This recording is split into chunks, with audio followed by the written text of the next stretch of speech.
tu portes pas la conséquence de tes actes, bah, au final, t'es pas vraiment autonome. C'est que, y a quelqu'un d'autre autour qui prend la décision quelque part à ta place, quoi. Et mine de rien, quand tu regardes le tissu économique français, alors j'ai pas les stats, mais je pense que 80% du tissu économique, c'est de la bonne PME qui est là depuis toujours pour toujours et Qui se transmet. qui se transmet et voilà. Bienvenue dans The Happy Rise, donc le média pour vous qui a pour conviction de vous apporter donc et de transmettre de l'amour, et puis au quotidien via le filtre aussi de la joie, hein, pour cultiver la joie au quotidien, et bien sûr pour mieux décider, mieux diriger et mieux vivre sa vie avec conscience. Donc je suis ravi aujourd'hui de recevoir une entrepreneuse brillante qui s'appelle donc Grafi Rata Mohan, et donc qui va nous parler déjà de ce qu'elle de son parcours, et puis également bien sûr de ce qu'elle peut nous apporter, hein, pour chacun d'entre nous, parce qu'il y a beaucoup de choses riches à dire. Donc Grafi, est-ce que d'abord peut-être tu peux nous présenter, nous dire comment tu aimes être présenté aujourd'hui? Oh waouh! C'est une belle question. C'est pas évident de se présenter soi-même parce que tu sais jamais par quel bout le prendre. Moi, je dis toujours que je suis restauratrice. Autour de moi, on me dit qu'il faudrait que j'actualise ma présentation parce que depuis, je suis plus devenue chef d'entreprise. Ça fait longtemps que j'ai plus fait de service, mais je sais pas. Moi, je pense que je crois que profondément, je suis restauratrice dans le sens où j'aime vraiment l'hospitalité, j'aime vraiment accueillir les gens, faire en sorte qu'ils se sentent bien et je trouve qu'on fait un des plus beaux métiers du monde et donc c'est presque une revendication que de dire que je suis restauratrice. Donc bien sûr, on parlera de la chaîne donc PNI, hein, Burger, que tu as monté, et avec une autre personne Oui, également, Rudy. Rudy.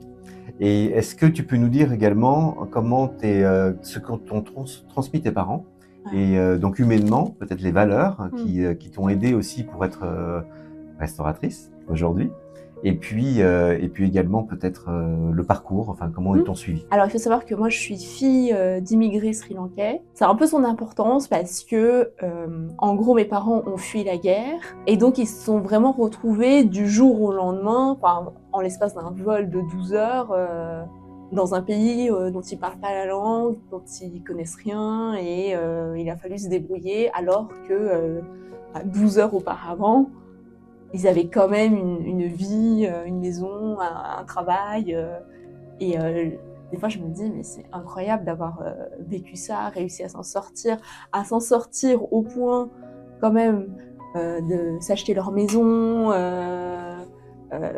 d'élever leurs 2 filles. Enfin, vraiment, je suis hyper admirative. Et ce qu'ils m'ont transmis, je pense qu'il y a un côté, une vraie confiance en moi. J'en remercierai toujours parce que ils m'ont jamais bridée en quoi que ce soit. Ils m'ont toujours laissé entendre que tout était possible. Et, et je me rends compte aujourd'hui que c'est une vraie force. Voilà, je pense qu'il y a ça, la confiance en moi. À ça se rejoint une espèce de liberté, enfin du sens de la liberté assez folle. Pas la liberté dans le sens je fais ce que je veux, quand je veux, comme je veux. C'est plutôt une liberté qui est indissociable de la responsabilité. Donc en fait, je veux être libre parce que j'aime porter sur mes épaules la responsabilité de mes choix.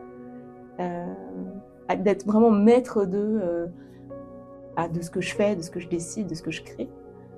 Donc ouais, je pense que c'est un peu ces deux choses-là. Donc si je comprends, c'est à partir d'un cadre, en fait, hein, la responsabilité, donc des choses concrètes, que là peut s'exercer ton rôle de liberté, et puis de pouvoir faire des choses nouvelles, de créer des choses nouvelles. Oui. Parce qu'en fait, d'ailleurs, chez PNY, enfin, les gens aiment venir chez PNY, ceux qui travaillent pour la liberté qu'on leur accorde. Mais souvent, quand on regarde ces profils-là, c'est souvent des profils qui aiment être autonomes, donc qui aiment quelque part qu'on leur confie les rênes, qu'on leur fasse confiance, et ils aiment porter sur leurs épaules leurs responsabilités, quoi. Tu veux dire que tu donnes une autonomie, mais une autonomie responsable. Ouais. De toute façon, je pense que ça n'existe pas sans. Si tu portes pas la conséquence de tes actes, bah, au final, t'es pas vraiment autonome. C'est que y a quelqu'un d'autre autour qui prend la décision quelque part à ta place, quoi. Et tu as également fait des études, hein, et qu'est-ce que donc à HEC pour dire les choses.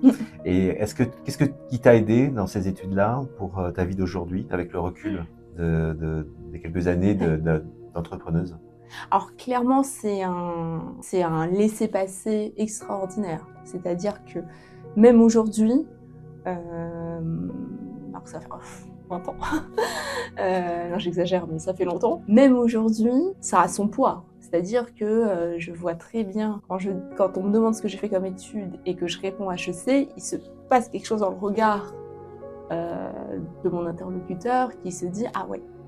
Et limite plus que pieds noirs. Enfin, je pense que c'est le truc qui met un peu tout le monde d'accord. Et je trouve ça drôle parce que... alors, c'est un diplôme difficile à obtenir, mais dans ma tête, ça reste quand même le début de ta vie. C'est-à-dire que le moment où tu es étudiant et que tu as ton chapeau, ça signifie bien que ça y est, tu es prêt pour te lancer dans la vraie vie. Et donc, c'est étonnant que c'est encore une influence aujourd'hui encore. Peut-être c'est parce que aussi il y a un esprit de compétition. Donc ceux qui sont arrivés donc, à ce niveau-là, donc ça veut dire que tu es performante. Donc, et toi, ta définition de la performance? Moi, je suis une vraie joueuse. Donc, je joue pour gagner. J'adore ça. J'aime beaucoup me mettre, quand on fait une partie, je me mets vraiment, ça peut être n'importe quoi comme jeu, je me mets vraiment dans le jeu. Et je vis les émotions à 3000%, quoi. Que je gagne, que je perde, le stress, la peur, le machin, enfin, je vis vraiment le... Et donc, pour moi, la performance, elle est quand même liée au fait, dans un jeu pour gagner, et dans la vie, moi, je l'ai associé, en tout cas dans l'entreprise, sur le fait de durer. C'est moi, chaque année qui passe, on célèbre chaque année qui passe parce qu'on se dit que on est encore là. On est passé au travers de beaucoup de choses, quoi. Beaucoup de choses. Donc c'est la pérennité. En fait, la performance, elle est liée à la pérennité. Ouais. Chez moi, ouais. Et d'ailleurs, il y a une phrase que tu emploies souvent dans la fin sur tes posts LinkedIn, qui est « La vie est un jeu dont on peut changer les règles ». Alors, c'est la transition parfaite.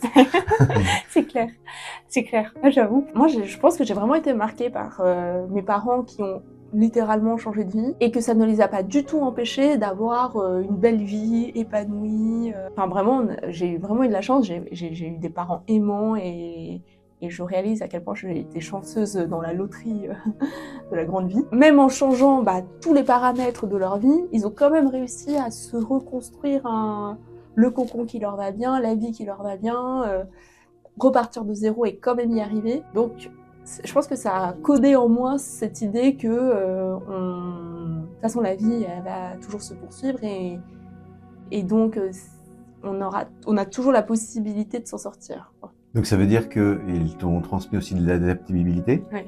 Et que grâce à ça, le plus important, c'est que la vie continue. En tout cas, qu'elle est précieuse. C'est-à-dire que elle continue, mais elle est courte. Elle est par définition éphémère, même si on a des milliardaires américains qui essayent de défier. Ils sont congelés, donc ils sont pas très réactifs. Hein, donc, Mais bon, en attendant que se décryogénise, en tout cas pour l'instant, la vie est éphémère et je trouve que ça fait partie de sa beauté. Parce que justement, parce qu'elle est éphémère, ça permet de la vivre comme un jeu et de pas trop s'attarder sur les petites mesquineries, les petits trucs. Et ça, c'est mon père qui me disait toujours quand j'étais petite, il faut pas... on a une quantité d'énergie disponible par jour et que cette quantité d'énergie, utilisons-la pour s'aimer, ressentir de la gratitude, des choses comme ça, plutôt que de l'utiliser à ruminer, à être parano, à être susceptible. Et donc j'ai tendance à dévier ma jauge vers... Et ça, est-ce que ça se décide? Parce qu'on peut avoir aussi des moments de doute, et on peut avoir également des effets, des impacts extérieurs qui font que ça se passe pas comme on aurait voulu. Donc à ce moment-là, comment tu décides, comment tu trouves ta ressource en toi pour pouvoir se dévier justement du côté du verre à moitié plein?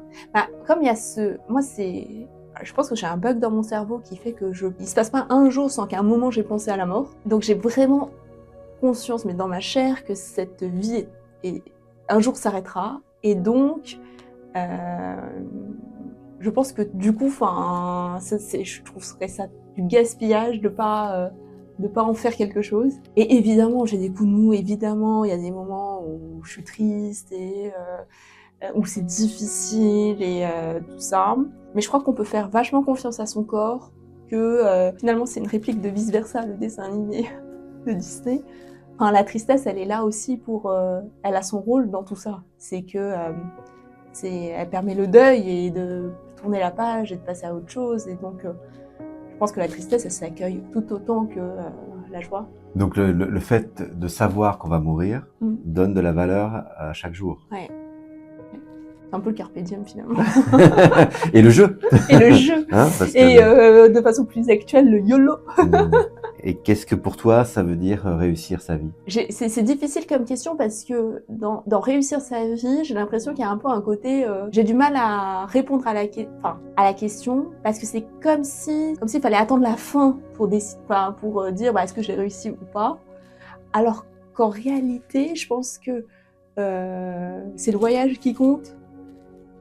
Et pour faire le parallèle avec l'entrepreneuriat, je trouve qu'aujourd'hui, il y a une espèce de... On a tous été matrixés sur une seule forme d'entrepreneuriat, qui est le côté très start-up.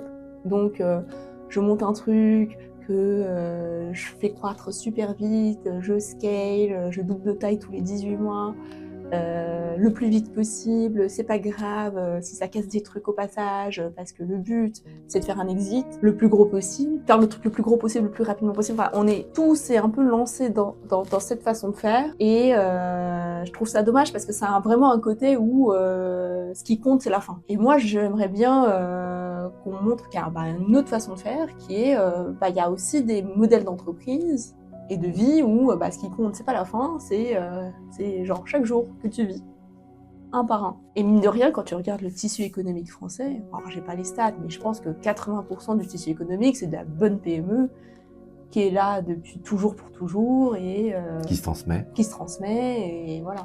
Donc tu veux dire qu'il y a dans l'inconscient collectif un schéma, mais on n'est pas obligé de le suivre. Ouais. Donc quand tu dis ça, ça veut dire que c'est le chemin qui est le plus important, plutôt que d'avoir la fin. Et en même temps, est-ce que toi aussi tu vois ton entreprise dans 10 ans, dans 15 ans quand même, est-ce que c'est un phare qui te permet aussi d'avancer chaque jour? Nous, avec PNY, ce qu'on cherche à faire, c'est on veut créer une marque culte. Et derrière culte, c'est vraiment le côté, on veut en faire une institution. Donc, qui j'espère nous survivra. Et donc, une fois qu'on a dit ça, tu prends pas les mêmes décisions parce qu'on a des horizons, nous on réfléchit genre à 40 ans. Donc c'est pas du tout les mêmes façons de prendre des décisions que si je dois faire mon exit dans 5 ans. Bien sûr. Et quand tu parles de décision, est-ce que ton intuition aussi, elle rentre en jeu? Comment tu monnaies, entre guillemets, et tu dialogues entre ton intuition et puis des chiffres, parce que quand il y a des chiffres, ce sont des aides à la décision dans la plupart du temps. Et moi je pense que c'est vraiment le yin et le yang, un peu, faut les deux. Je pense que l'intuition se nourrit des chiffres et quelque part je pense que les chiffres se nourrissent des intuitions parce que les chiffres que tu regardes, tu les as, c'est un peu ton intuition qui t'a dit ah oui, ce serait bien d'aller quand même checker le panier moyen de tel restaurant. Tu vois, il y a un truc quelque part qui t'a donné... Donc t'écoutes quoi en fait? Quand tu es dans ces moments-là en disant aujourd'hui c'est important que je fasse ça, telle tâche. Oui.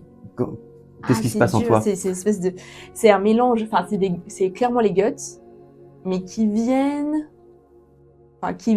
d'années d'expérience, d'écoute. J'écoute énormément. En réunion, je suis celle qui parle le moins. Genre j'écoute tout le monde parler du sujet dans tous les sens, etc.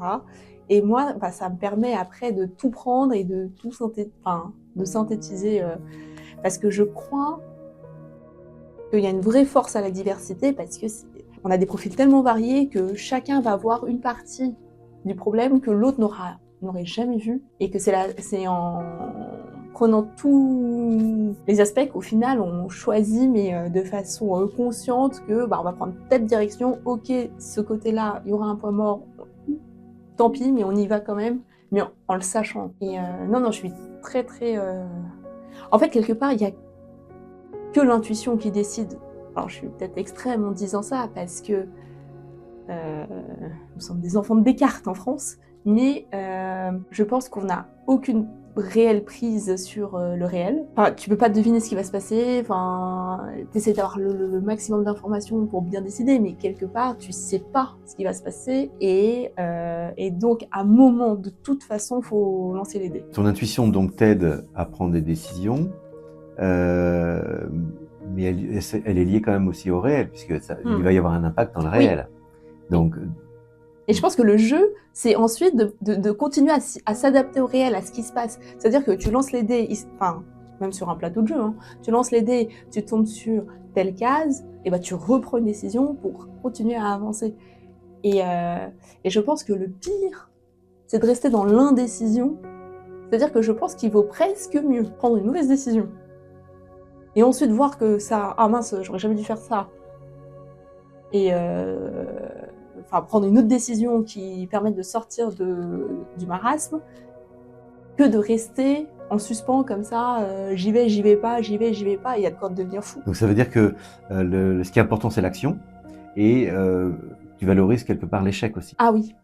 Oui, pour le coup, réellement, je me souviens, il y a un truc qui nous avait marqué avec mon associé, on avait écouté, il m'échappe le nom, le boss de General Electric, qui s'est fait interviewer, et là, il y a l'intervieweur qui lui dit, par exemple, si votre commercial plante et fait une erreur qui vous coûte 200 000 $, qu'est-ce que vous faites? Évidemment, tout le monde s'attend à ce que le gars répond, je le vire, et là, le gars répond, je le garde, parce que je viens de lui payer une formation à 200 000 $, je vais le garder, le monsieur. Et ça nous a vraiment fait retourner le... Et je pense que c'est plein de micro-échecs, et c'est parce qu'on les enchaîne qu'à un moment, il y a un truc, ça marche, et on continue, on itère, on continue. Dans un comité de direction, il y a plusieurs intuitions qui se confrontent. Ouais. Qu'est-ce qui se passe? Alors, c'est pour ça aussi qu'il faut quand même qu'il y ait quelqu'un qui tranche. Parce que sinon, je mets le consensus au même niveau que l'indécision. Parce que, au final, prendre une décision consensuelle, en réalité, c'est qu'on n'a pas décidé. C'est une fausse décision. Et je pense que ça sclérose trop. Et qu'il vaut mieux trancher, aller vraiment dans une direction pour être sûr d'avoir testé le truc jusqu'au bout et pas avoir de regrets, que de rester comme ça à essayer de ménager la chèvre et le chou. Et quand tu as des doutes pour une décision, tu as dit que tu écoutais tout le monde, hein, tu parlais pas en fait, tu prenais toutes les informations, puis tu faisais une synthèse par rapport à ton expérience, ton vécu, et puis ce que tu écoutais. Et est-ce que tu utilises également d'autres éléments pour pouvoir avancer dans ce... Et prendre des décisions? Alors pour les décisions un peu plus importantes, vraiment la simple technique de la remettre au lendemain, ça marche hyper bien. Je sais pas ce qui se passe la nuit dans notre tête, mais on a un corps et un cerveau surpuissants qui fait que des fois je peux me coucher un peu dans le brouillard, et le lendemain je me réveille, c'est limpide. Et t'as posé une question avant de te coucher ou pas? Okay. Ouais. Ou juste aller marcher, prendre l'air, c'est fou. Et comment tu fais donc pour que l'entreprise ait un sens pour chacun de tes salariés? Alors, nous, quelque part, c'est assez facile, parce que quand on a monté PNY, on s'est dit qu'on allait faire les meilleurs burgers de Paris. Et avec une phrase comme ça... Qui ont été élus d'ailleurs les meilleurs burgers, donc on peut le dire. On peut le dire. Et ils sont très bons. Le cheddar est coulant, magnifique. Merci. Et en fait, quand il y a une phrase comme ça qui te guide, alors c'est sûr, ça met la barre vachement haute. Parce que Paris est exigeante. Mais c'est une phrase simple, que tout le monde comprend, qui rassemble. Donc c'est assez facile à transmettre. Je pense que c'est plus facile à transmettre que je vais essayer de faire le bon rapport qualité-prix, ou je sais pas, enfin des choses plus... Là, c'est hyper clivant, c'est je veux faire le meilleur burger de Paris, peu importe le reste, c'est vraiment ça qu'on veut faire, quoi. Et ta définition de l'excellence? Le problème, c'est que c'est infini. C'est infini. C'est-à-dire que on s'améliore toujours. Une fois, pour rigoler, il y a une connaissance, un repas qui m'avait dit « Mais tu sais, le burger que je fais chez moi, il est meilleur que chez toi. » Et je lui ai dit « Mais c'est matériellement pas possible parce que chez PNY, t'as des équipes qui, 8 heures par jour, depuis des années, ne font que ça. Qui sont là en mode à remonter la chaîne de valeur, à faire des milliers de micro-tests de cuisson du bacon, est-ce que je le cuis comme ci ou comme ça, avec telle température, je sais pas quoi. Enfin, c'est humainement pas possible d'y arriver tout seul chez soi. Mais voilà, l'excellence, c'est infini. Parce qu'il y a toujours un truc à améliorer. Et c'est aussi pour ça qu'on s'ennuie pas. Donc aujourd'hui, tu as 15 restaurants, c'est ça? 13. 13 restaurants. Et est-ce qu'il y a aussi dans le parcours, comment tu peux provoquer la chance aussi pour que tout ça se passe bien et que ça aille dans une expansion positive? Ah, mais provoquer la chance. Ça, c'est une question que je m'étais jamais posée. Je pense qu'il y a peut-être un truc de comment toi-même tu te comportes. Tu sais, il y a des espèces d'adages du genre la chance sourit aux audacieux. Enfin, et moi, j'aime bien tous ces adages, j'aime bien les lire parce que je me dis que cette espèce de sagesse populaire, elle vient pas de nulle part. C'est quelque chose qui s'est ancré et si ça traverse les années, c'est que y a quelque chose dedans, quoi. Et il y en a beaucoup autour de la chance où toi-même, si tu te mets dans une posture optimiste, ça va le faire, on va y arriver, etc., bah assez magiquement, presque, t'y arrives. Par l'action aussi, ouais. C'est ça. Ouais. Donc tu attires quelque part, plus tu te mets dans un positionnement aussi de chanceuse, et plus ça va aboutir dans le concret. Hein, c'est ça que tu veux et je pense que, en fait, ce que tu penses de toi, etc., l'air de rien, ça se reflète vers l'extérieur. Donc si au fond de toi, par exemple, je sais pas, quand on fait des meetings investisseurs, nous, au fond de nous, on est persuadés qu'on fait un truc incroyable et que PNY c'est trop bien et que ça mérite. Enfin bon, bref, on est hyper positif et tout. Et donc, quand on rencontre un investisseur, quelque part, il a juste envie de nous suivre aussi. Mais c'est parce qu'on... Oui, tu montres cette ambition et cette énergie qui vient de toi, en fait. Hein, et cette énergie positive, après, elle va séduire d'autres personnes qui réagissent comme toi, donc qui vont vouloir participer donc au mouvement. Et donc, l'entreprise, elle a grossi. Et donc, quel est ton rapport par rapport à l'argent? Donc moi, j'ai eu une enfance très, très modeste. Et donc, au fond de moi, j'avais cette envie de m'en sortir. C'est-à-dire de plus avoir peur d'avoir faim, voilà, vraiment avoir...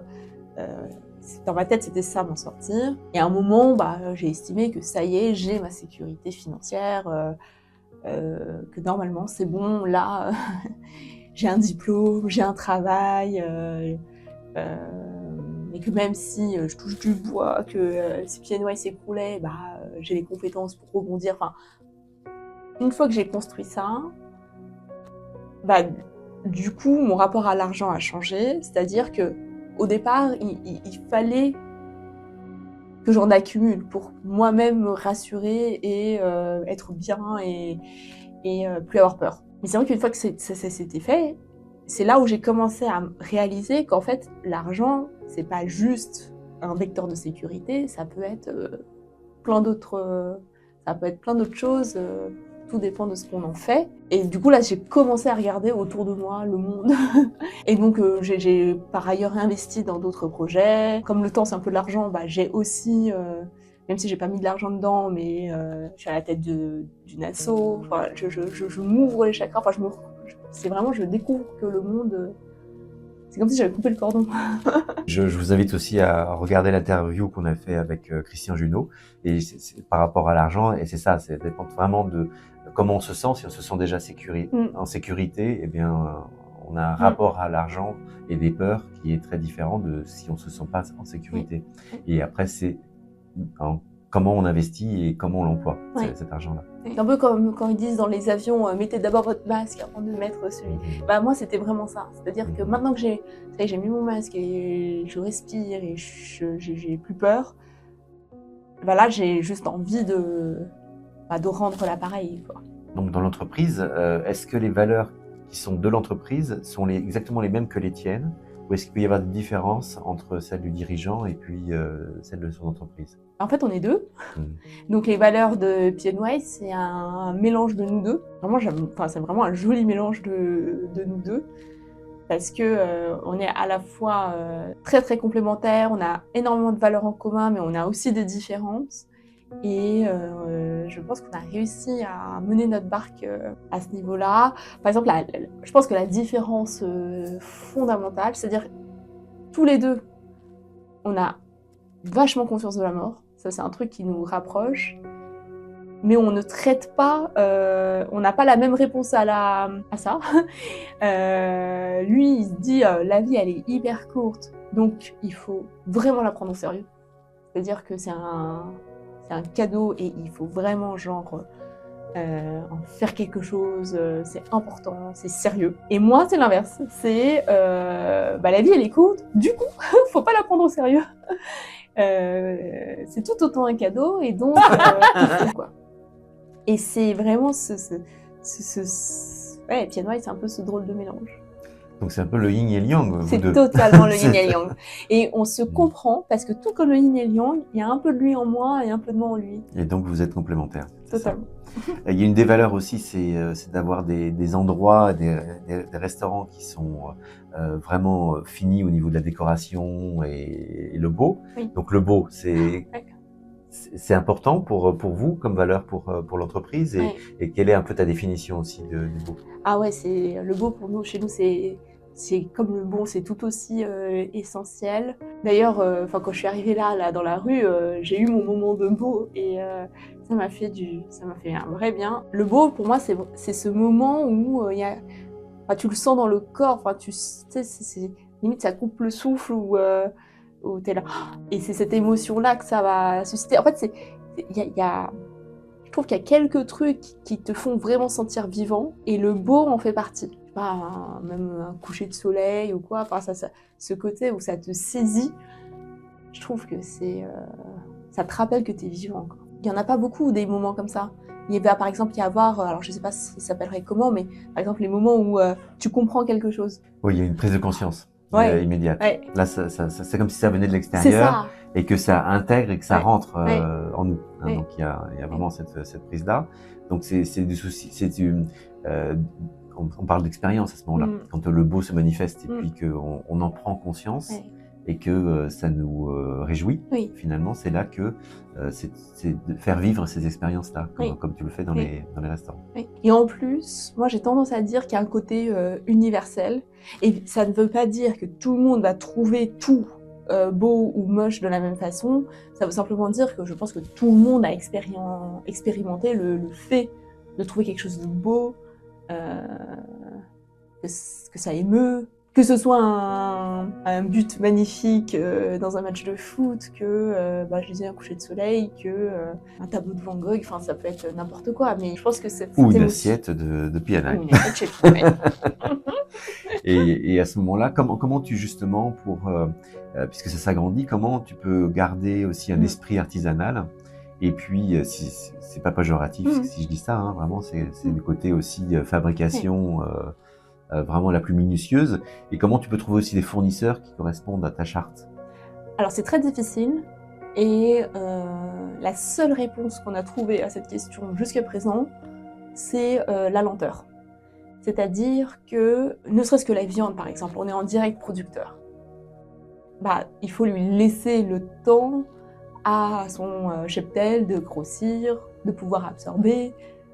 Voilà. Et alors que si je me mettais à ouvrir je sais pas moi, 10 restaurants par an dans un délire hyper croissance et tout, à un moment je pourrais pas faire ça. Déjà aujourd'hui chaque restaurant est différent, donc chaque restaurant est designé. Pareil, ça je pourrais matériellement pas le faire. On aurait tendance à mettre les mêmes chaises partout, les mêmes. On va jusqu'à dessiner les chaises. C'est mon associé qui fait ça, il est passionné. Il pourrait pas dessiner 10 paires de chaises différentes par an, enfin c'est pas possible. Et donc on s'est dit, encore un adage de grand-mère, on peut pas faire vite et bien. Bah on veut faire bien, donc on fera pas vite. Est-ce que le côté artisanal, en fait, finalement, c'est antinomique de la délégation? Parce que ça veut dire que vous gardez les choses et vous restez maître des décisions et puis vous ne déléguez pas beaucoup. Ouais, c'est une très bonne question. Et je pense que toute l'expérimentation PNY, c'est justement de réussir ça, de réussir à faire en sorte de déléguer ça. Et tu disais qu'on avait été élu meilleur burger de Paris. Bah ça a été une vraie fierté parce que c'est arrivé, c'est François-Régis Gaudry et consorts qui l'ont élu l'année dernière meilleur burger de Paris. Et c'était une vraie fierté parce que c'est une chose d'avoir ce prix quand moi je suis en cuisine, lui il est en salle et on est là et on gère tout, et c'en est une autre de le recevoir 10 ans après, où il y a eu je sais pas combien de restaurants ouverts, de personnes qui ont été formées, de formations qui ont dû être refaites. Ça veut dire que jusqu'au bout, la chaîne elle est tenue. Et on s'est dit, on est peut-être en train de réussir à notre expérimentation. Donc ça veut dire que cette élection, enfin ce prix, il arrive au bon moment, c'est juste. Oui. Est-ce que vous avez des franchisés également? On en a un. Nous, on est fondamentalement succursaliste. On n'est pas anti-franchise, c'est-à-dire que moi, je crois beaucoup à la magie des rencontres et sait-on jamais, en l'occurrence, comme ce franchisé, il peut y avoir des moments où on s'entend bien, on sent que ça peut le faire, l'intuition. Mais fondamentalement des succursalistes. Donc ça veut dire que vous n'avez pas forcément une politique vraiment précise, ça se fait de coup par coup, et parce que comment vous allez choisir ainsi un franchisé, à part l'intuition? La réponse est dans la question. Excellent. On parlait du personnel tout à l'heure, est-ce qu'il y a des promotions internes et comment ça se passe? On est très promotion interne. Enfin, je pense que tous nos directeurs opérationnels ont commencé extra ou serveur chez nous. Aujourd'hui, ma COO a commencé, elle était alternante chez nous. Notre chef exécutif, c'était mon commis à l'époque. Enfin, on est très porté par la promotion interne. Parce que ce qu'on trouve beau aussi avec la boîte, c'est que tout le monde grandisse avec nous, que tout le monde grandisse avec la boîte et que ça ouvre des perspectives, de nouvelles choses à faire. Et des fois, avec Rudy, on se dit, c'est fou, c'est une idée qu'on a vraiment eue sur un coin de table. Et aujourd'hui, ça se manifeste dans le réel, il y a des gens qui en vivent, il y a des gens qui ont signé des emprunts pour leur maison en apportant des fiches de paye PNY, c'est incroyable. Donc il y a une fierté quand même. Ouais. Là, je pense que la fierté, elle est là. J'ai une bonne étoile d'avoir tous ces gars qui viennent bosser tous les jours à fond, qui aiment la marque. Et ces promotions, elles sont généralement à la demande des salariés ou comment ça se passe? Ou vous repérez aussi les talents? Comment tu peux repérer des talents? Moi, j'aime beaucoup devancer. Alors, j'y arrive pas toujours, mais j'aime beaucoup devancer. Promouvoir avant que ce soit demandé, augmenter avant que ce soit demandé, parce que je pense que c'est un des jobs du manager si ce n'est même le job du manager, qui est de tirer tout le monde vers le haut. Donc j'aime bien devancer. Après, on a quand même des mécanismes qui existent, parce que la boîte est grande, et donc il y a des mécanismes qui existent pour que ça remonte, notamment à l'entretien annuel, où il y a est-ce que tu aimerais une évolution dans tes fonctions, et si oui, laquelle. Et c'est vrai que parfois, il y a des surprises. C'est-à-dire que dans les personnes hyper discrètes et tout, j'aurais jamais cru, et en fait, si, moi j'aimerais bien être directrice adjointe. Et donc là, c'est parti, on se dit, go, si du coup, formation, machin. Et... Donc, est-ce qu'il y a des formations aussi, Ouais. des séminaires? Ouais. Comment tu entretiens en fait l'animation des équipes et des salariés? Moi, c'est ce que je préfère. Donc, C'est vrai? ah ouais, j'adore ça. J'adore ça. Mais vraiment, si je pouvais rester avec les gars tout le temps. Je dis les gars, mais il y a autant Les de gars, filles. c'est en générique. Oui, voilà. Il y a autant de générique. filles que de mecs, mais il n'y a pas l'équivalent de guys en français. Si je pouvais rester tout le temps avec eux, ça serait... Donc, on organise un séminaire annuel. Et puis après, moi, je tiens à ce que tout le monde ait au moins une formation extérieure. Donc, des formations pieds noirs, il y en a tout le temps, mais qu'ils aient au moins une formation extérieure par an, parce que je trouve que c'est dommage que l'école s'arrête à 20 ans, alors qu'on pourrait apprendre toute notre vie. Par exemple, là, au bureau, on a fait une formation gestion de projet par une nana hyper chouette. Tout le monde a adoré, et c'est vrai que on a tendance à se dire que manager, c'est inné, comme parent. Ça s'apprend pas. Ça s'apprend pas, c'est inné. Alors qu'en réalité, il y a énormément de théories, de techniques. Et donc, là, la formatrice, elle nous a vraiment expliqué comment on tient une réunion, comment on fait en sorte qu'un projet, comment il commence et comment on fait en sorte qu'il arrive jusqu'au bout. Et vraiment, c'était vraiment bien. Tu aimes apprendre tous les jours? Ah ouais. Ouais. Qu'est-ce que tu as appris dernièrement que tu pourrais partager? Ah là là.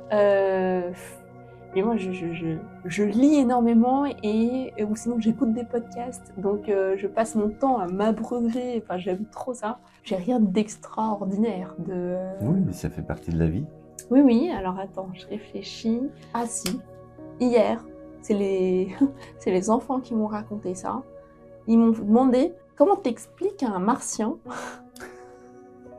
Les questions d'enfants. On y va. Où est le haut et où est le bas? Tu vois? Et en fait, j'ai dit celle-là facile. Parce que tu laisses tomber un truc. Le truc, selon vers quoi il tombe, c'est le bas. Et l'opposé, c'est le haut. Et là, ils me font, ouais, ça c'est facile. Maintenant, comment tu lui expliques la gauche de la droite? Surtout si on tourne. Bah ouais, et puis il est martien, il est sur une autre planète. Enfin, vraiment. Et on n'est pas en visio. C'est-à-dire que je suis juste au téléphone. Comment tu lui expliques la gauche et la droite? Et il n'est pas fabriqué comme toi, donc tu peux même pas dire des repères, des etc. repères et tout. C'est une bonne question. C'est une très bonne question. J'ai pas la réponse. Donc au début, je commence à dire, on peut lui faire comprendre par rapport à l'Est et l'Ouest, avec le soleil et tout. Non, parce que lui, il est sur une planète où il y a 3 soleils. Bien sûr. Bah ouais. C'est compliqué, tes enfants. Comment tu fais? Et je suis là, Et en fait, on a cherché, et il s'avère que c'est une question qui a été vraiment réfléchie par des scientifiques. Je serais incapable de l'expliquer, mais apparemment, ce qui fait qu'on a du mal à expliquer la gauche de la droite, c'est que fondamentalement, on est symétrique. Donc c'est très difficile. Il fallait trouver un événement physique qui ne soit pas symétrique pour pouvoir expliquer que là c'est la gauche et là c'est la droite. Et apparemment, je ne sais plus quelle molécule c'est, de cobalt je crois, sous telle réaction, eh bien systématiquement le côté gauche est plus dense que le côté droit. Donc tu dis à ton martien, tu fais la réaction. Tu prends du cobalt. Voilà. T'enlèves un électron, parce que ça on fait ça tous les jours, Bien sûr. Au petit déjeuner, t'enlèves un électron et tu regardes de quel côté il est le plus dense. Et le côté où il est le plus dense, c'est la gauche. C'est la gauche. C'est facile. Mais je crois que tes enfants vont s'en souvenir toute leur vie. Parce que ça, c'est sûr. Oui, alors j'explique très mal. Je pense que j'ai dit des âneries scientifiques. Allez checker sur Google. On comprend le principe. Donc c'est très très bien. Est-ce que tu as toujours voulu être entrepreneuse depuis que tu es enfant? Ouais. Je pense que j'ai toujours voulu monter ma boîte parce que, en fait, j'étais fascinée par... Donc moi, j'ai baigné dans une double culture française et indienne. Et en fait, en Inde, il y a énormément de self-made man. En tout cas, à l'époque, c'était vraiment le... Et je voyais toutes ces histoires de mecs qui étaient... chauffeurs de bus, qui finissent multimillionnaires. Toute mon enfance, j'ai baigné là-dedans. Et je me suis dit, mais moi aussi, je veux faire ça. Je veux Je veux créer un truc qui devienne énorme. Alors après, avec l'âge, j'ai changé de fusil d'épaule. Je veux plus que ce soit si énorme. Mais quand j'étais petite, j'avais ça. Ouais. Et justement, est-ce que, comme tu dis, j'ai évolué, enfin j'ai changé, j'ai adapté, hein, Ouais. j'ai affiné. À ce moment-là, est-ce que ta définition dans de vouloir développer des choses, avoir tes propres sociétés, c'est différent aujourd'hui, cette image-là, par rapport à l'image que tu avais d'être entrepreneuse à l'époque? Oui, parce que moi, j'avais vraiment ce côté, ce que je disais au départ, plutôt, on fait le truc le plus gros possible, aller vite, etc. J'aurais pu monter une boîte dans la tech. Et puis, j'ai rencontré Rudy, qui m'a dit ça te dirait d'ouvrir un resto de burger avec moi? Et là, clairement, le côté rapide et moins quand même. Et en fait, je me suis vachement prise au jeu de la restauration parce que ça répondait à un autre besoin chez moi qui est j'aime l'hospitalité. Enfin, c'est De recevoir. Ouais, recevoir. J'aime vraiment ça. Mais peut-être qu'un jour, mon côté geek refoulé ressortira. Et que tu auras des distributeurs, mais là, il n'y a plus le côté convivial, donc c'est vrai que c'est différent. Donc ça ne sera pas ça. Non. Tu as dit tout à l'heure que tu t'engageais, tu as des engagements, hein, donc j'ai noté aussi que tu es dans l'organisation SOS Commerce et Services. Est-ce que tu peux nous en parler, ton intention dans ce mouvement? Alors, je suis présidente d'une toute petite asso qui s'appelle Incroyable Territoire et dont l'objet est de lutter contre la désertification des centres-villes, que je trouve qui est un très très beau sujet, très difficile parce que pareil c'est du temps long, parce que on aide à réouvrir un commerce après l'autre. On est presque à une centaine de commerces à notre actif, donc on est content. Mais en gros, il y a clairement une espèce de France à deux vitesses qui se dessine. Il y a des villes comme Paris où on se rend même pas compte qu'il y a une autre France où c'est des déserts, où les commerces ferment les uns après les autres, où il y a des endroits en France où t'as pas de boulangerie, t'as pas de... Et je trouve que quand t'as le centre-ville qui périclite, et que t'as plus cette animation de centre-ville, et bien les gens ils se rencontrent plus, ils se parlent plus. Là, on se manquait un peu du café du commerce, mais je pense que le café du commerce, il a un vrai intérêt parce que ça crée du lien social. En fait, il permet de débattre. Et un jour, j'ai réalisé que quand on dit débattre, en fait, c'est dé, plus loin, battre. Et ça m'a fait vraiment une illumination dans mon cerveau où je me suis dit, mais en fait, c'est hyper important que les gens se rencontrent et se parlent et que les points de vue se confrontent et que c'est comme ça qu'on fait société. Et qu'en remplaçant tous ces centres-villes par soit de l'e-commerce, soit par des centres commerciaux plutôt aseptisés, parce que le problème du centre commercial, c'est qu'il remplit la fonction technique qui est de pouvoir acheter les choses, mais qui ne remplit pas du tout la fonction sociale, parce que tu arrives en voiture, en bas, tu grimpes en escalator, tu parles à personne, tu achètes tes trucs et tu repars. C'est pas du tout comme en centre-ville où tu connais la dame qui tient la mercerie, tu pourras aller avoir les conversations de comptoir, ouais, voilà. C'est ça. C'est ça. Vraiment. Ouais, mais où il y a une vraie vie de quartier et où tu vois les gens te voient, où les gens se disent vraiment bonjour et se reconnaissent et ah, et votre enfant, ça va, la petite fièvre. Enfin, tout ça, ça a l'air de rien, ce chit-chat-là. Mais en réalité, c'est ce qui fait qu'on société. Ce qu'on appelle la conversation sociale, qui apporte et qui nourrit autant que d'apprendre dans ses livres. Où, on peut confronter justement son savoir et puis son vécu quotidien. Et en tant que présidente d'Incroyable Territoire, quel est le projet dont tu es la plus fière, qui a abouti? Je pense que le projet qui a le plus mobilisé, c'est dans une ville où il y avait un emplacement qui était disponible, enfin vacant. C'est pas disponible parce que dans ces villes-là, c'est plutôt personne ne veut le prendre, quoi. Et en fait, il était trop grand. Et on a eu, il y a eu l'idée d'en faire une espèce de cowork et donc de faire installer plusieurs personnes dans le même endroit. Ça a mis un peu de temps à se stabiliser, mais là maintenant, ça y est, c'est stable, c'est pérenne et donc t'as des commerçants différents qui se partagent l'endroit. Et du coup, en plus, eux, ça fait comme s'ils avaient des collègues de travail. Et c'est chouette, et je trouve que c'est beaucoup plus chouette que d'avoir ce rideau baissé. Donc déjà, ça crée de la communication, ça permet de proposer aussi des produits, sans doute de l'artisanat ou des choses, et puis de faire revivre des endroits qui étaient désertés. Et est-ce qu'il y a des critères aussi de sélection de taille de ville ou comment? Parce qu'il y a quelquefois des projets, vous devez avoir des projets qui arrivent, mais qui ne sont pas vraiment réalisables parce que c'est trop petit ou qu'il y a une attraction trop grande, peut-être trop forte, qui est proche et que ça ne peut pas marcher. En fait, il y a sur les commerces, on sent qu'en dessous de 3000, 4000 habitants, c'est compliqué parce que il faut quand même faut que les gens de chalandage. Ouais, bien sûr. En revanche, sur les cafés, parce que c'est aussi nous qui gérons maintenant 1000 cafés, sur les cafés, c'est un peu plus accessible. On peut descendre à 2000 personnes, ça tourne aussi. Mais dans ces cas-là, souvent ce qui se passe, c'est que l'emplacement appartient à la mairie, qui va faire un loyer totalement acceptable. Et puis, on va avoir la CCI qui va aider, et puis l'assureur qui va se dire j'offre l'assurance pour un an. Enfin, voilà, on met un peu tout le monde à contribution pour rendre ça possible. Les premiers mois sont difficiles, mais dès que la mayonnaise prend, on sent que les gens s'y attachent et... Que la mayonnaise prend. Ouais. Et est-ce que c'est... quel est votre degré d'accompagnement en fait dans les projets? Quelles actions vous apportez? Est-ce que c'est aussi financier? Est-ce que c'est de l'accompagnement donc pour monter des dossiers, comme tu disais par rapport à l'assurance, concrètement? C'est beaucoup de l'accompagnement.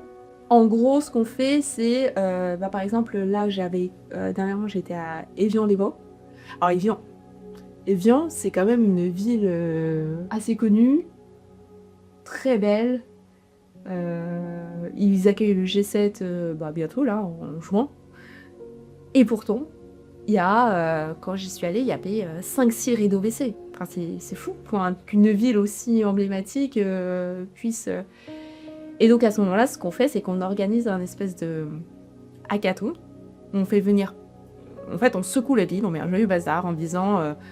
il y a ces 5 spots-là dans les villes, il faut les remplir. Qui a des projets? Qui est chaud? Et donc, ensuite, on met tout le monde dans un panier, on les fait coacher pour qu'ils montent leur projet. Et après, il y a un jury final et le jury décide quel spot pour qui. Enfin bref, on fait monter la sauce. Et en fait, en faisant monter la sauce, ça intéresse la presse. Il y a évidemment le maire qui se déplace, mais aussi le préfet. Et ça fait du bruit. Et du coup, les gens vont voir. Enfin, voilà, c'est un peu juste ce qu'on disait tout à l'heure, provoquer sa chance, c'est-à-dire on met de la vibe localement. Et quand tu parlais aussi des cafés, est-ce que c'est des lieux de vie aussi avec d'autres choses que des cafés, comme la presse peut-être ou comment? Alors souvent oui, on se retrouve à ajouter d'autres services, dépôt de commandes, des choses comme ça, mais c'est principalement café. Mais voilà, il faut quand même une certaine taille de ville parce que le café aussi, il faut en vivre. Et tu es aussi active dans un autre qui s'appelle Destin commun, c'est bien ça? Et donc, on retrouve aussi Mathieu Dardaillon qui a écrit ce magnifique livre Anti-Chaos et qu'on retrouve assez facilement aussi sur Internet, à site Nicole Nota. Et donc, est-ce que tu peux nous parler aussi de l'action et puis dans ce Destin commun? Oui. Alors là, pour le coup, je suis un peu plus... en retrait, je suis au board. Oui, c'est pas être en retrait que d'être au board. Non, non, Graphie, non. Ah d'accord. En tout cas, j'ai pas la main dedans. Et Destin commun, je trouve que c'est une très très très belle boîte qui a pris le pari qu'il y avait plus de choses qui nous rassemblaient que de choses qui nous divisaient. Malgré tout ce qu'on peut entendre aujourd'hui... sur le fait qu'il y ait des bulles, etc. Destin commun, c'est en gros un institut de sondage qui va essayer d'aller chercher ce qui rassemble. Et une des études qui a fait le plus de bruit récemment, c'est Fierté française, où on réalise que près de 80% des Français sont fiers d'être Français. Et moi, quand j'ai lu le chiffre, même moi qui suis dedans, j'ai été étonnée parce qu'on a toujours cette impression que... On va en faire combien ça? Et en fait, quand Oui. il se Eh ben retrouve voilà. face à lui-même, Alors là, il répond qu'il est fier. Il mène aussi des enquêtes qualitatives et il y a plein de choses qui ressortent. Mine de rien, en France, on a quand même de sacrés attributs entre la géographie, on a quand même un pays magnifique, mais aussi la gastronomie, le patrimoine, la culture, le cinéma. Le cinéma, par exemple, ça rassemble énormément. D'ailleurs, c'est drôle, là, la question, c'était par génération de classer vos 6 films préférés. Alors, il y a un film qui sort du lot dans tous, c'est Intouchable. Intergénérationnel. Toutes les générations le citent. Et l'autre truc marrant, c'est Christian Clavier, je crois, qui est dans 5 films sur 6. La référence, le lien. Ouais, le lien. Et du coup, je crois qu'il a posté sur Insta et il a mis « Les Français ont du goût ». Autant le dire. Non, mais et donc, voilà, c'est pour aller chercher des choses plus positives, des choses qui rassemblent, des choses qui... Par exemple, on est typiquement très attaché à notre devise. Donc la devise, donc le cinéma, les lieux géographiques, la culture, l'histoire, j'imagine aussi. Et en fait, il y a une espèce de... Ça a révélé que, en fait, le français a une espèce de réelle exigence de ce que doit être la France. Ils ont ce côté, la France doit donner presque le là sur la scène internationale. Et en fait, c'est en mettant la barre si haut que, du coup, on est un peu déçus. Mais la barre, elle est déjà extrêmement haute, quoi. Donc la référence, toujours ce souci de recherche de référence. Donc tu parlais de plusieurs cultures aussi en toi. Comment est-ce que tu peux être aussi, comment tu peux vivre aussi le fait d'être peut-être aussi un exemple, entrepreneuse, multiculturelle, donc par rapport à une réussite, comment tu vis ça? C'est difficile à assumer parce que jusqu'à, je dirais, il y a 2 ans, je suis restée dans l'ombre totale. Vraiment. En plus, je suis hyper timide, donc rien qui allait sur le fait de prendre la parole. Et en fait, un jour, c'est une copine qui m'a dit, mais en réalité, on te demande pas ton avis. C'est une obligation. Tu dois prendre la parole pour montrer qu'il existe d'autres chemins possibles, que c'est totalement possible d'être une femme issue d'immigration, pour montrer que c'est possible, vraiment, et ce côté transmission, moi je l'avais pas perçu. Et on t'a confronté à ça, c'est venu de l'extérieur. Ouais, c'est venu de l'extérieur. T'as des choses à dire. Ouais. Donc, ouais. Et que ça aiderait des gens. Et là, en fait, c'est là où elle a touché ma corde sensible, où je me suis dit, ah oui, si ça aide, aussi. Si ça aide, allons-y. Et donc ça rejoint aussi le tout est possible, la valeur de tes parents. Ouais. Et est-ce que, ton regard d'adulte aujourd'hui, qu'est-ce que tu pourrais dire à la conseiller à la graphie plus jeune? En fait, je suis partagée entre je vais surtout rien lui dire parce que... Expérimente et vas-y. Ouais, parce qu'en fait, je kiffe ma vie et donc je veux rien bouger dessus. Et en même temps, aussi, ce côté où je me dis... maintenant que je suis maman, j'ai un peu envie aussi de l'aider. Je pense que je lui dirais de continuer à avoir confiance dans le fait que la vie te veut du bien et que même si c'est peut-être pas vrai, parce qu'en vrai la vie peut-être qu'elle veut rien du tout, même si c'est pas vrai, le simple fait de te le dire, ça transforme tes journées et donc... Sois sereine et garde la foi. Ouais. Quelque part. La vie est belle. Ça rejoint le beau. Oui, ça rejoint. Est-ce que tu as aussi des passions en dehors de PNI et puis de tes multiples occupations aussi d'association et ta famille? C'est terrible. Je pense que ma vraie passion, c'est le business. Il n'y a rien de terrible, c'est ce qui te fait lever le matin. Ah oui, j'aime... Donc, et je pense que tu n'es pas toute seule. Donc il y a il y a beaucoup de gens. Hier, je faisais un rendez-vous aussi, et la personne m'a dit, moi je travaille 24/24, mais c'est ce qui donne l'énergie aussi. C'est pas, il n'y a pas de honte à ça, c'est peut-être aussi une croyance. Oui, parce que moi j'ai grandi dans cette idée qu'il fallait avoir un équilibre, vie pro, vie perso, bien séparés, etc. Et j'avoue que j'ai jamais réussi à faire ça parce que enfin, j'adore ça. Enfin, j'écoute des podcasts business, je lis des bouquins business. Si quelqu'un me propose de prendre un café pour discuter business plan, bah, c'est peut-être le truc que je préfère faire. Et ouais, j'arrête jamais. Cette partie-là, j'arrête jamais. Mais je trouve ça... En fait, c'est une des façons les plus pragmatiques de prendre la vie comme un jeu. Et donc, c'est peut-être pour ça que j'aime ça.